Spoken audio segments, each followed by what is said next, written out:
Yuki pulls up right on time as Choso is passing out, and Tengen breaks open the barrier, allowing him to fall into safety. And Yuki says her type is a hard-working, muddy guy, further proving that she is feeling my man's Choso. But she tells Kenjaku, I gotta beat you up, and they just stare each other down. And Kenjaku summons this cursed spirit of an Asian god, whose ability is just a concept, which is to remove any obstacle. But Yuki don't give a shit about none of that. She summons her Shikigami Garuda and kicks it right at him. Now, Kenjaku is still just trying to keep his distance, as he doesn't know where the technique is. But she's like, I'll just have to tell you, it's mass. And she runs up on him and glasses him in his shit. Bad. And I'm not exaggerating. With one punch, she did him crazy. She hit him so hard, she knocked him through Tengen's barrier. And his arm dangling off, bro. She explains her technique is imbuing virtual mass into herself. So instead of getting punched like a 150-pound woman, you could feel like you're getting hit by a truck. She can increase the mass as she pleases. There's just a limit to how much her body can handle. She can also add this virtual mass to the Shikigami. And Kenjaku's like, damn, she hasn't gotten any slower, so the mass doesn't really have any effect on her. She can just ignore the concepts and techniques of high-grade spirits. But Kenjaku's like, damn, is it even possible to hunt this wild beast? At this exact moment, Yuki realizes that his ability is gravity, after thinking hard enough about what she's seen him do earlier. So they're both just looking at each other like, damn, neither of us really have an advantage. What a pain. But apparently Yuki's plan is to try and get Kenjaku to use his domain without using hers. Well, she's gonna try and back him into a corner, but Kenjaku hella confident and just summons his domain anyway, as our techniques aren't suited for fighting each other, but you still haven't expanded a domain. You're practically confessing that you can't win a domain battle. So he summons his domain, but Yuki doesn't summon hers. She calls on Tengen, and Tengen says she will make it in time. We find out that this was a part of their plan, because if they could get Kenjaku to open up his domain inside of Tengen's domain, and she can dismantle it from the outside, then in the time that his cursed technique is burnt out, Yuki's gonna beat him up. So as soon as Kenjaku summons the domain, Tengen's trying to take it apart, and Yuki uses a simple domain to protect herself.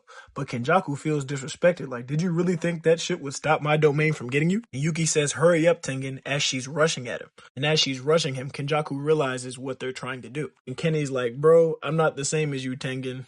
I'm different. He uses the gravity in his domain to smash Yuki through the floor. Now, Tengen was able to break his domain apart, but by the time he did it, Yuki was already smashed through the floor and on the ground. He says, damn, that was boring. You should have at least used your domain. And then he blames her for relying on Tengen. But as he's talking shit, he sees that the Shikigami is still moving around, and Yuki stands up behind him, and it starts attacking, but he's dodging it and he's fine with this, as he's thinking Yuki's just going to try and keep him at a distance while she heals, which also gives him time to recover his technique. But as he's thinking this, Yuki with her mangled body runs up on his ass and kicks him. Kenjaku's like, what the fuck, heal yourself, and she says hell no, and continues to attack him before he can recover his technique, and she's working him. Her cursed spirit wraps him up and she kicks him, but she's still injured pretty badly. He's like, damn, are you at your limit? And Yuki's like, did you forget? I like a man who's hard-working and muddy. And Choso pulls up out the cut. Before it continues, they show us that this was all a part of the plan. Choso lost on purpose in the first place so that he'd believe he was in a fair one-on-one with Yuki, so that he could surprise him and jump back into the fight. They planned it perfectly. The execution was magnificent. Look at that smile on Yuki's face. Because who doesn't love it when a plan comes together? She wraps her Shikigami around him and weighs him to the ground. And while he's stuck there, Choso has a point-blank shot with piercing blood. This is GG in the chat. This is game over. This is a W. But apparently fucking not. This is the biggest robbery in the show. They're saying Kenjaku spun the top of his head so fast that when the blast hit him, he deflected most of the impact off to the side instead of it piercing his head. Get the fuck out of here, man. This is plot armor for the bad guys, bruh. So Kenjaku closes his head back up, but Yuki kicks him. Since she's still injured, she can't really put the mass into the attack, so this doesn't kill him. Then they try to jump the shit out of him. Choso throws a flying elbow, but he blocks it.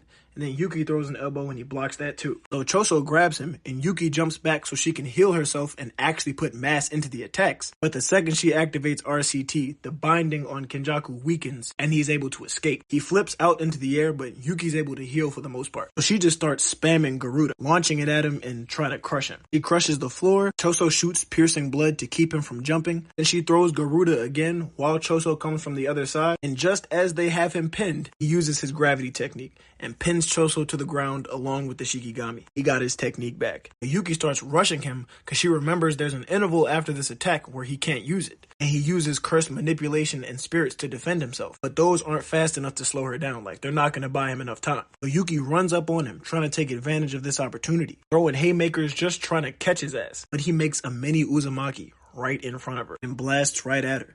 Now she's able to reinforce her arms with cursed energy to protect herself, but while she was defending from the first, Kenjaku was really just setting up the second one right in front of her stomach and blasts a hole right through her. And Kenjaku has no plans to give her any time to recover. Choso's watching like, fuck that shit. He puts all his blood into an attack to sacrifice himself right when he's about to throw it, and he makes eye contact with Yuki. Tengen opens the barrier and pulls him out of the fight. And Kenjaku, quick as a motherfucker, just slices Yuki in two. Tengen immediately appears, and Kenjaku looks over at her and just starts laughing. The whole time she just came to distract him, and Yuki grabs his leg. A mass adjusted by her technique doesn't affect her, but only up to a certain density. If there's no limit to the amount of mass her technique can make, he gets it. A black hole. So she sacrifices himself to pull him into an infinite mass. Yuki's a fucking dog. This is the panel we get of the mini black hole. Damn. With a big ass hole in the roof of the school. But of course, Kenjaku is just fine. Tengen asks, how are you alive? Really, it's just because the innate gravity technique he got from Yuji's mom was able to negate most of the mass attack. Kenjaku finally gets his hands on Tengen. As the U.S. military is infiltrating the Culling Games in the middle of the night. Their mission is to capture sorcerers so they can experiment with cursed energy. This is the sorcerer that Megami first ran into when he entered the Culling Games. They capture her pretty quickly because she's weak.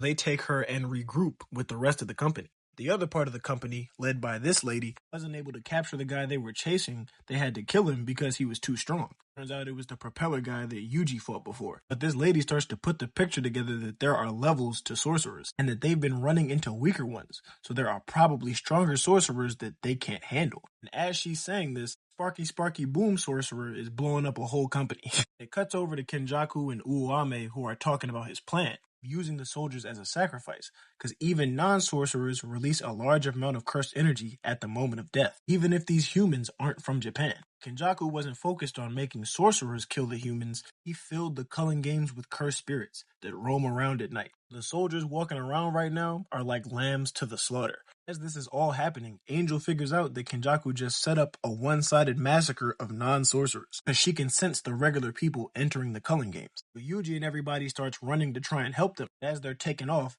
the troops close in on them and throw a flashbang. Now Yuji just kicks it right back and it explodes in the air. Without even speaking, the soldiers just start firing at them. So Megami's like, alright, we gotta beat their ass first. Which happens pretty quickly. And they interrogate this soldier. He tells them that they're looking into cursed energy as an alternative energy source. And Megami realizes that Kenjaku played the US government, getting them into a trap with the allure of power and technological advancement. They realize that all the soldiers are going to die pretty quickly if they don't do anything. Yuji's like, alright, let's go save them.